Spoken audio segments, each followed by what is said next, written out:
जो मेरी मैयत को नमाज़ जनाजा पढ़ा सके। ऐसा भी वक्त आया है कि आलिम उस इलाके में नहीं मिला और मुसलमानों ने अपनी मैयत को बगैर नमाज जनाजा के कब्रिस्तान में उतार दिया। अगर आज किसी बच्चे से कहा जाए कि एक दहशतगर्द की तस्वीर बनाओ, मैं इस बात को मजबूती के साथ कह सकता हूं, किसी स्कूल के बच्चे से कहा जाए वो जो दहशतगर्द की तस्वीर बनाएगा, एक वो चेहरा बनाएगा, उसके ऊपर दाढ़ी लगा देगा और टोपी लगा देगा, बोलेगा यही दहशतगर्द की तस्वीर। मैं कह रहा था कि मुसलमान बहुत खुश है 1947 में, लेकिन उसको एक खौफ भी था कि मेरा पड़ोसी, मेरा दोस्त, मेरा भाई, मेरे बगल के मकान वाला, मेरे बगल की दुकान वाला जो इस मुल्क को छोड़ पाकिस्तान की तरफ जा रहा है, वो दुकान खाली हो रही है, मकान खाली हो रहा है, क्या उस मकान दुकान में पाकिस्तान के रहने वाले लोग आने वाले हैं और मेरे साथ जो जाती है, यही हुआ 1947 में मुसलमान इस मुल्क को छोड़कर जा रहा था तो दिल्ली की जामा मस्जिद के सीढ़ियों से वहां गुलाम आजाद साहब ने तकरीर किया था कि मुसलमान इस मुल्क को छोड़कर न जाओ तो यहाँ इंसाफ मिलेगा। अगर मंदिर में घंटी बजेगी पूजा के लिए, मंदिर में कोई माई लगा किसी हिंदू को रोक नहीं सकता, तो हिंदुस्तान की मस्जिदों में भी कोई किसी मुसलमान को अजान देने से या किसी मस्जिद को बनाने से कोई माई लगा रोक नहीं सकता। ये इस मुल्क का कानून है कि भले पाकिस्तान एक मुसलमानों का मुल्क बन रहा हो, लेकिन हिंदुस्तान हिंदू, मुसलमान, सिख, ईसाई सबके लिए एक तरह का होगा। इसमें कोई अलग हिंदू के लिए अलग कानून और मुसलमान के अलग कानून नहीं होगा। कहां है मेरे जैसे आदमी जिसकी शक्ल, अफसोस की बात है कि मुसलमान ऐसे दिख रही है, उसको भी ISI का एजेंट पाया जाता है। मैं अक्सर ये कहता हूं कि बदन में दौड़ता सारा लहू ईमान वाला है, बदन में दौड़ता सारा लहू ईमान वाला है, मगर जालिम समझता है कि पाकिस्तान छोड़कर अपनी जमीन क्या है, कहीं भी छोड़कर अपनी जमीन नहीं जाते, हमें बुलाती है दुनिया हमें नहीं जाती। उन मुहाजिरों से अच्छे तो ये बनते हैं, 5 साल पहले तो पता नहीं आपको, उन मुहाजिरों से अच्छे तो ये परिंदे हैं, शिकार होते हैं लेकिन कहीं नहीं जाते।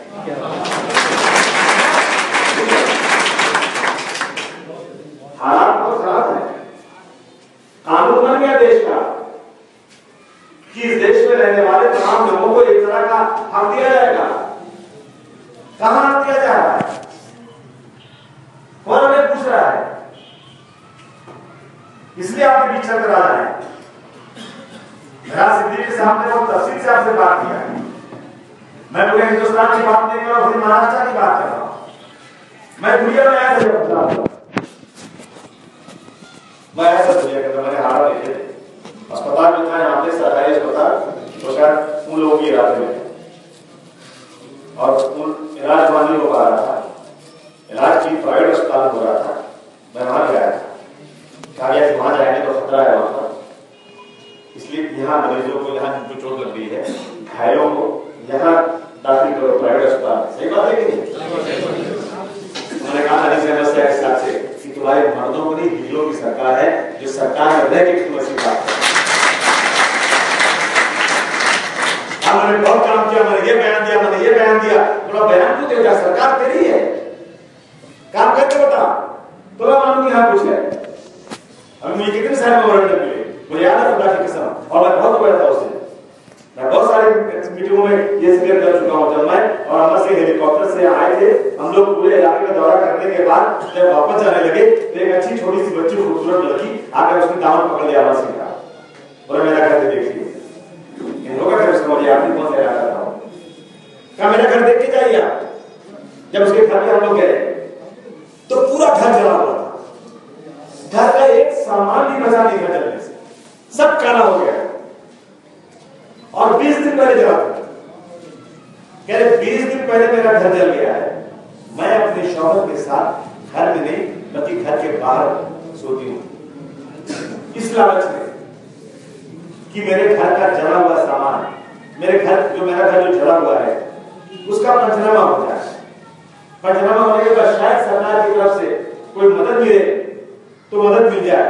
मेरे माँ बाप ने गरीबी हालत में जो मुझे जहेज दिया था उससे हम लोगों ने अपना घर बसाया और मेरे पास अब कुछ नहीं बचा, मेरा तिनका सब चल गया। मैं और आगे बढ़ा एक बच्ची और एक मिली, उसके गोद में 6 महीने का बच्चा था, उसने भी एक अपना घर दिखाया मुझे और उसका घर पूरा जला हुआ था।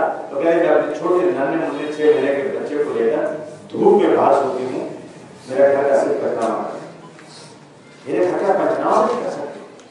अब मुझे मेमोरेंडम दिया बहुत सारे लोगों ने कि पैसा किसी को दिया 3,000, 3,500, 2,000, 3,000, ये तो कंपनसेशन मिला था। कितना कंपनसेशन दिया गया? नहीं, जैसे 3,000 रुपया, 5,000 रुपया, ये कोई हैसियत होती है? मैं खुदा की कसम मैं यहाँ पर बहुत सारे पार्टियों के लोग बैठे हैं और मैंने पहले कहा कि सियासत मेरा काम नहीं है, मुझे सियासत पसंद में नहीं है, लेकिन सच्चाई बोल रहा हूँ। अभी इसी तरह का फसाद उत्तर प्रदेश के प्रतापगढ़ में हो गया, घर जला दिए गए। कितना कंपनसेशन दिया मालूम है आपको? 4 लाख रुपया एक आदमी को कंपनसेशन, जितने का पूरा घर बनता है उससे ज्यादा पैसा एक आदमी को कंपनसेशन दिया एमपी के और दिलाया उत्तर प्रदेश की सरकार। फसाद तो हो रहा है, लेकिन फसाद के बाद सरकार क्या कर रही है इस पर नजर डालने की जरूरत है। हम लोग गए जब मुंबई, सिंह बहुत गुस्से में गए आरएफ पाटिल के पास, अमर सिंह का दौरा था, दिल्ली की नेता दिल्ली में सियासत कर रहे हैं, हम जाके बात करते हैं आरएफ पाटिल से। जब हम गए सीधा मंत्रालय में, यहाँ से निकले दुनिया से और हम लोग सीधा हेलीकॉप्टर खड़ा किए एयरपोर्ट पे और वहां से सीधा मंत्रालय में आरएफ पाटिल के पास गए और ये किस्सा हमने दोहराया कि पुलिया के अंदर ये हालत हो रही है। वो पुलिस वाले जो पंचनामा नहीं कर सकते मुसलमानों के घर का, उनको आज आप वहां से सस्पेंड करके वहां से हटा दो। आरएफ पाटिल ने क्या हिस्सा नहीं ऐसा में हम पंचनामा करवा देंगे। मुझे नहीं मालूम कि पंचनामा की बात को उससे क्या होने वाला है। आज हालात बहुत खराब है, रोजाना भी कर हालात तो आने वाला था, मुझे अच्छी तरह याद है। हमारे गांव में इसके पहले आया था कुछ साल पहले जब लोगों की गिरफ्तारियां हुई थी, वो आर्म्स के अंदर जो हथियारों के उसके अंदर गिरफ्तारियां हुई थी कि हथियार इनके पास मिले हैं। तो जब मैं गया था तो मैंने कहा था कि मैं जरा एक आदमी के घर जाऊंगा जिसका लड़का भी पकड़ा गया, मैंने अखबार में पढ़ा। तो वहाँ के एसपी साहब ने एक पुलिस वाले को भेजा मेरे पास कि अबू आसिम साहब को बोला उसके घर में जाएंगे कि उनका लड़का दहशतगर्दी में बंद है। मुझे बड़ी खुशी है कि आपका कैरेक्टर दावदार हो जाएगा। मैंने कहा एसपी साहब को मालूम है कि मेरा पूरा कैरेक्टर दावदार ही चल रहा है, मुझे क्यों रोक रहे हैं भाई? पुलिस वाले जा सकते हो, घर तो नहीं जा सकता क्या? तो मैं क्या कहता हूँ उसके, आपको पता है याद है कि नहीं याद है? जब मैं उसके घर गया ना, बहुत भीड़ लगी चारों तरफ, झोपड़े में रहता था बाहर। तो मैंने पूछा उससे कि मैं इसलिए आपके घर पे आया हूँ, मुझे वाकई इस बात की फिक्र लगी रहती है कि क्या वाकई कोई मुस्लिम बच्चा या कोई मुस्लिम नौजवान दहशतगर्दी में मुलविस है?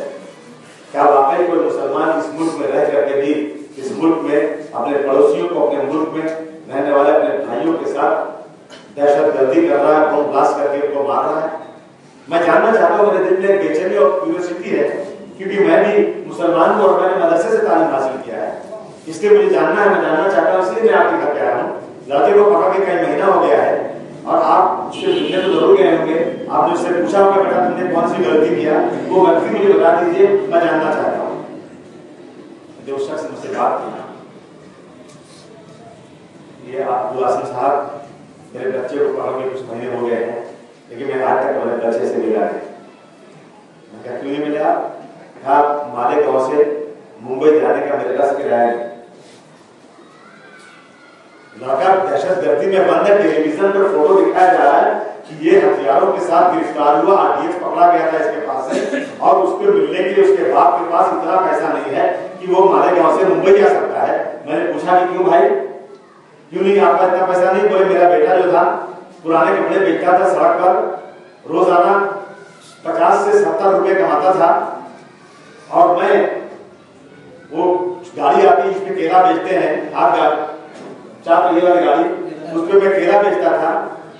मेरा बेटा जिस दिन पकड़ा गया उसकी 70 रुपया 50 रुपया जो आमदनी थी वो खत्म हो गई, और उसी रात जिस दिन पकड़ा गया उसी रात किसी ने मेरे केला बेचने वाली गाड़ी चोरी कर दिया, तो केला बेचने का मेरा काम बंद हो गया।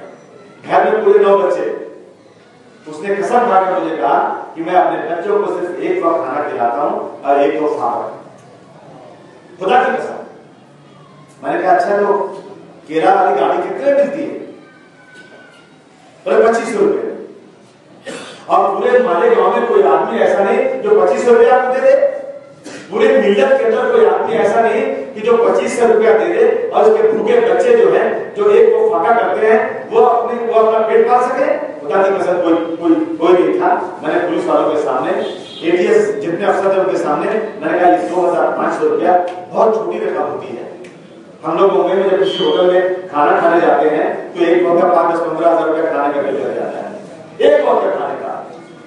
और एक आदमी कह रहा है मुझे 2500 रुपया मिल जाएगा तो मैं अपने 9 बच्चों को दोनों वक्त खाना खिला सकता हूँ केला बेच करके। आप बताइए हालत क्या है देश के अंदर?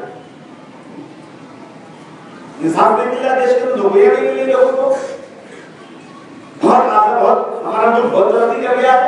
आज मेरा मुल्क इतना तरक्की कर चुका है कि दुनिया से अगर किसी मुल्क से भी लड़ाई हो तो दुनिया के नक्शे से उस मुल्क का नामो निशान निकाल देने की ताकत रखता है, लेकिन मुसलमानों को 2 रोटी इस मुल्क में नहीं मिल सकती। हालात कितने खराब होते जा रहे हैं। महाराष्ट्र सरकार रोजाना बच्चों की गिरफ्तारियां हो रही है। मालेगांव तो कहां इंसाफ कहां है? और हम लोग छुट्टा बड़े तमाशा देख रहे हैं। कल रात को मैंने मालेगांव में बताया, कहा हमारे मौलाना साहब खड़े हुए कहा कि मुख्यमंत्री साहब ने हमको मदद किया। क्या मदद किया भाई आपको? मुख्यमंत्री ने मदद ही किया उन्होंने कि पहले पुलिस ने इंक्वायरी करके बच्चों को जेल में डाल दिया 9 को, और 9 क्लास को मस्जिद के ऊपर शबे बारात के दिन मरा था मुसलमान, और मारने वाले बम ब्लास्ट करने वाले तमाम मुसलमान। शक वालों को ये कैसे हो सकता है कि मुसलमान ही मर रहा है शबे बारात के दिन, और वो नमाजी कोई टपोरी दारू बेचने वाला या कोई जुआ खेलने वाला मुसलमान नहीं, बल्कि शरीफ मुसलमान, किरदार का शरीफ मुसलमान, नमाजी मुसलमान, पढ़ा लिखा डॉक्टर और प्रोफेसर और इमाम मस्जिद, ये कैसे ये काम कर सकते हैं? बहुत लोगों ने चिल्लाया, शोर मचाया। मैं दिल्ली में था, पार्लियामेंट में था। मालेगांव के बहुत सारे उलमाए कराम, जितने मसलक के उलमाए कराम थे, इन सब लोगों ने मिल करके एक मुत्तहिदा एक प्लेटफॉर्म बनाया। कुल जमाती तंजीम सब इकट्ठा हुए। कितनी बार दिल्ली आए, मेरे बंदे मेरे फ्लैट पर आए, मुंबई आए, बहुत कोशिश हुई कि भाई सीबीआई की इंक्वायरी करवा, सीबीआई की इंक्वायरी करवा। अब देखिए पुलिस ने, चीफ पुलिस ने, एटीएस ने इन सब को कसूरवार ठहराया। उसके बाद सब जेल चले गए, सीबीआई की इंक्वायरी हो गई। सीबीआई ने भी पूरी की पूरी वही चीज है जो पुलिस ने कहा था, वही चीज ला के रख दिया कि हाँ ये कसूरवार है। मैं आपको मिसाल इसलिए दे रहा हूं, और यहाँ सरकार के लोग बैठे होंगे, पुलिस के लोग बैठे होंगे, मैं उनके कानों में ये बात डाल करके सरकार तक इस बात को पहुंचाना चाहता हूं कि मैं दिन का दिन, रात का रात, दिन को रात, रात को दिन नहीं कह रहा हूं। जब आपके पास ये था, सीबीआई की इंक्वायरी आ गई, पुलिस की इंक्वायरी आ गई, ये तय हो गया कि यही लोग कसूरवार है। 5-5.5 साल के बाद जेल के अंदर एक असीमानंद नाम का आदमी था, और जब जेल के अंदर रह करके उस असीमानंद ने ये चीज देख लिया। असीमानंद ने एक बच्चे के हुस्न इखलाक से, उसकी आपसी मेल मोहब्बत से, कि ये लड़का जो है कितना शरीफ है, कितना कादिर है, कितना लोगों से तालमेल रखता है, कितना इखलाकमंद बच्चा है, देख करके असीमानंद के अंदर सोया हुआ जमीर जाग उठा, और उसने जाकर के मजिस्ट्रेट के सामने बयान दिया कि जो लोग पकड़े गए हैं ये बेकसूर हैं, और ये मालेगांव का बम ब्लास्ट करने वाले ये मुसलमान नहीं है बल्कि संकट के लोग हैं। तो सीबीआई ने इंक्वायरी किया, पहले पुलिस ने इंक्वायरी किया, सबने कसूरवार ठहराया, और असीमानंद ने आकर एक दिन कह दिया ये कसूरवार नहीं है। तो फिर भी देश के अंदर एक और नई चर्चा शुरू हो गई कि भाई सच्चाई क्या है। बहुत प्रेशर पड़ा तो दिल्ली की सरकार ने एनआईए गठित किया, नेशनल इन्वेस्टिगेटिव एजेंसी। वो भी कोई स्कॉटलैंड की पुलिस नहीं थी, यही की पुलिस थी। जब उसने इंक्वायरी करके दिया तो उसने कहा हाँ बिल्कुल सही बात है कि मालेगांव के जो पकड़े हुए लोग हैं ये बेकसूर हैं। कितने साल के बाद? 5.5-6 साल के बाद। तो मुझे बताइए कि मुख्यमंत्री को ऐसे में क्या कहना चाहिए? जिसके हाथ में, आपको याद रखिए, एक मुख्यमंत्री की यह हैसियत होती है कि उसके राज में परिंदा पर नहीं मार सकता बिना उसके परमिशन के। ये पुलिस वालों की क्या हैसियत है? वो चाहे एक दिन के अंदर हजारों बेगुनाहों को छोड़ सकता है और एक दिन में चाहे तो किसी को भी जेल में डलवा सकता है। मुख्यमंत्री साहब ने कहा कि अच्छा ठीक है, अभी बेकसूर है तो मैं जाता हूँ दिल्ली, चिदम्बरम साहब के पास जाकर गुजारिश करता हूँ कि इनकी जमानत हो जाना चाहिए। मुझे बताइए इंसाफ है क्या? जब बेकसूर है, न्यायालय ने कह दिया और आप मानते हैं बेकसूर है, तो उसके बाद इनकी जमानत क्यों? इनको तो डिस्चार्ज करना चाहिए।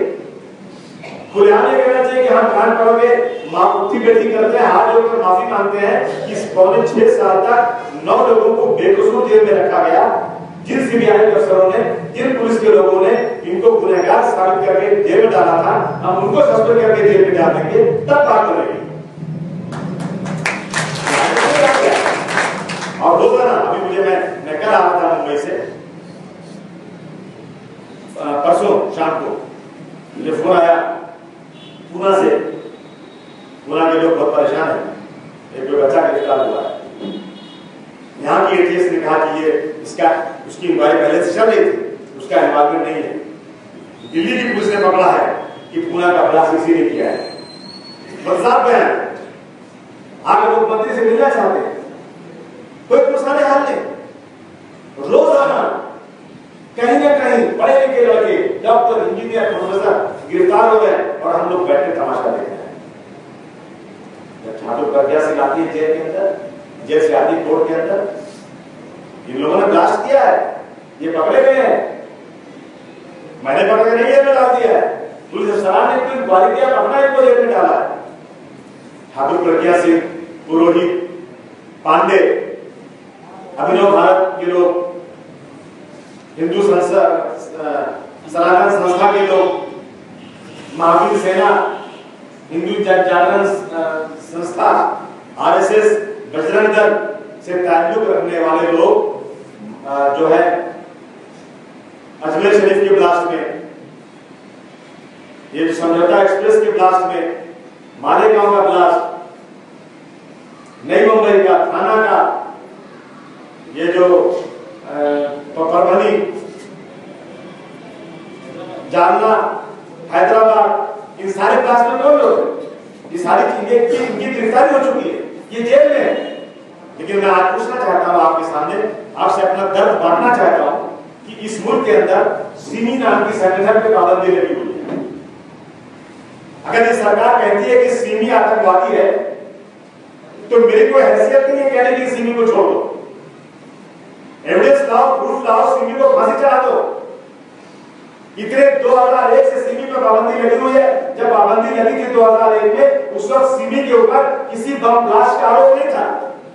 सिर्फ आरोप यह था कि बाबरी मस्जिद के मामले में ये बहुत उत्तेजित होकर के बाबरी मस्जिद का फोटो बनाते हैं, आंसू करते हैं, ये पोस्टर बनाते हैं और ये इस मुल्क में इस्लामी हुकूमत लाना चाहे। इस तरह की इल्जाम थे इनके ऊपर। दिल्ली के हाईकोर्ट में मुकदमा चला। गीता मित्तल नाम की एक जज 265 पेज के जजमेंट पर ट्रिब्यूनल में फैसला देती है कि मेरा हाथ कानून से बंधा हुआ है। मैंने सिमी के खिलाफ, सरकार ने ना तो पुलिस ने कोई ऐसा सबूत दिया कि मैं आगे सिमी के ऊपर पाबंदी आयद कर सकूं। मैं होश हवास में ये फैसला करती हूं कि सिमी के ऊपर से पाबंदी उतारी जाए।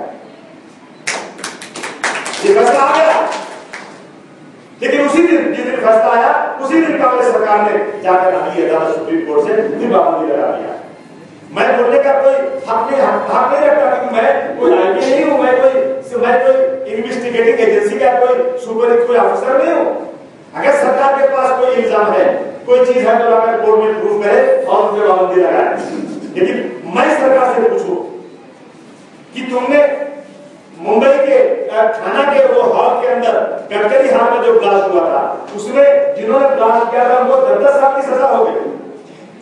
तुमने जिन लोगों को गिरफ्तार करके जेल में डाला, उनकी संस्थाओं का नाम अभिनव भारत सनातन संस्था है, तो उस पर पाबंदी क्यों नहीं लगाते? उसमें तो तुमने गिरफ्तार करके जेल में डाल दिया, सजाएं भी हो चुकी है। लेकिन आज भी उनके ऊपर ये लोग जो है इन पे बैन लगाने को तैयार है। मैं कैसे मानूं कि कानून नाम की चीज है? इसलिए मैं आपके पास रखता है, मस्जिदें नहीं करता नहीं। आज कानून ये कहता है कि हिंदू भाई को मंदिर में जाने से कोई माइक का लाभ रोक नहीं सकता, तो मुसलमानों को मस्जिद में जाने से कोई रोक नहीं सकता। लेकिन हमारी मस्जिद शोलापुर में कोई होगा तो जब शोलापुर में पता लगा लो, शोलापुर के हेडक्वार्टर में जहाँ पर 200 साल से नमाज होती थी वहां नमाज मत करवा दी, नमाज नहीं पढ़ सकते। मुंबई में बलाट देख के इलाका है, एक मस्जिद की दीवार से टूट गई है, लोग परेशान हो गए। मैंने उसका आंदोलन किया, परमिशन लाया, काम शुरू किया उसका। शिवसेना की एक औरत है, 10-15 औरतों को लाकर वहां एहतजाज शुरू कर दिया। पुलिस वालों ने उसी दिन काम बंद करवा दिया कि हम आपको फिर से परमिशन, आपको सिक्योरिटी देंगे तो उसके बाद आप काम शुरू करेंगे। काम बंद हो गया। भागा गए पुलिस के पास, हमारा परमिशन है, हमको सिक्योरिटी दे दो, हम लोग अपनी मस्जिद की दीवार बनवा लेते हैं। पुलिस ने सिक्योरिटी देने के बजाय 15 दिन के बाद उस म्युनिसिपैलिटी से जाकर के उस परमिशन को कैंसिल करके कैंसिलेशन ऑर्डर लाके हाथ में दे दिया कि नहीं बना सकते दीवार। मैंने बहुत एहतजाज किया। एक दिन मुझे 80 साथियों के साथ गिरफ्तार किया गया, मैं जेल चला गया, 8 दिन तक जेल में पड़ा था। विलासराव देशमुख अब तो है, मर गए, और आगे कुछ नहीं बोलना चाहता, हमारे बारे में क्या बोलना। विलासराव देशमुख ने 15-20 कुर्बाए कराम को आरिफ नसीम खान एक वजीर हैं जो आज माइनॉरिटी अकलियती शोबे के वजीर हैं, उनके जरिए 20-25 उलमाओं को बुलाकर जेल में भेजा और मुझसे मुलाकात के लिए कहा, आगे वासिम को जेल से निकालो, 3 दिन में मस्जिद की दीवार बन जाएगी। मैंने उलमाए कराम से कहा, साहब आप जाइए, 3 दिन में दीवार बनवा दी, 4थे दिन में निकल जाऊंगा, लेकिन बिना दीवार बनाए नहीं निकलूंगा। आप लोग नाम सुने होंगे, मौलाना अब्दुल कुद्दूस कश्मीरी का इंतकाल हो गया मौलाना थे, या फिर उलमा के गुलजार अहमद आसमी, बहुत सारे उलमा के नाम। कहने लगे अब्दुल आसिम साहब आप सियासी आदमी हैं, हम लोग आलिम हैं, ये दीनी काम है, आप जो है आप बाहर रहिए, 3 दिन के बाद दीवार नहीं बनेगी तो हम जेल में रहेंगे और आप बाहर से हमको मदद करके हमको एहतजाज करिएगा। मैंने उनके कहने के ऊपर अपने घर से 1,60,000 रुपए कोर्ट में जमा करा करके 2-2 हजार रुपए की जमानत लेकर के जेल से बाहर आ गया। उसको भी 8 साल हो गए, आज भी एक दीवार नहीं बन पा रही। क्या हमारी हैसियत इस मुल्क के अंदर है? हम लोग सिर्फ इलेक्शन आए वोट देते, हमें नौकरी नहीं मिलती। मैंने कहा था नौकरी नहीं मिलती, हमारे बच्चे सड़कों पर खोंचा लगाकर अपनी रोजी रोटी हासिल कर लेंगे, लेकिन याद रखना कि हम जीते जी कभी भी शरीयत में मदाखलत बर्दाश्त नहीं कर सकते। मुबारक हो तुमको हुक्मरानी, मुबारक हो तुमको हुक्मरानी, मदाखलत भी हम करेंगे, मगर याद रखना अगर शरीयत पे हाथ डाला तो तुम रहोगे ना। लगातार शरीयत पे हाथ डाला जा रहा है, लगातार। कितनी बड़ी बेबसी हमारी। और नायक बैठे हैं यहाँ पर, बकरीद मौसम आ रहा है, कहा गया है कि फरबे जानवर की कुर्बानी करो, अच्छे जानवर की कुर्बानी करो, बीमार लाकर जानवर की कुर्बानी जायज नहीं है। लेकिन मेरी महाराष्ट्र सरकार कहती है कि फरबे जानवर की कुर्बानी नहीं, बल्कि जो जानवर बेकार हो गया है, बीमार जानवर की कुर्बानी करो। और हम लोग इसी मुल्क में, जिस मुल्क को आजाद कराने के लिए इतनी बड़ी कुर्बानी दिया, उसी मुल्क में हमें एक 10 रुपए की सर्टिफिकेट लेनी पड़ती है बीमार जानवर की, उसके बाद हम जानवर की कुर्बानी करते हैं। ये क्या पर्सनल लॉ में हमारे शरीयत में मदाखलत नहीं है? इस तरह की कितनी चीजें हो रही हैं आज।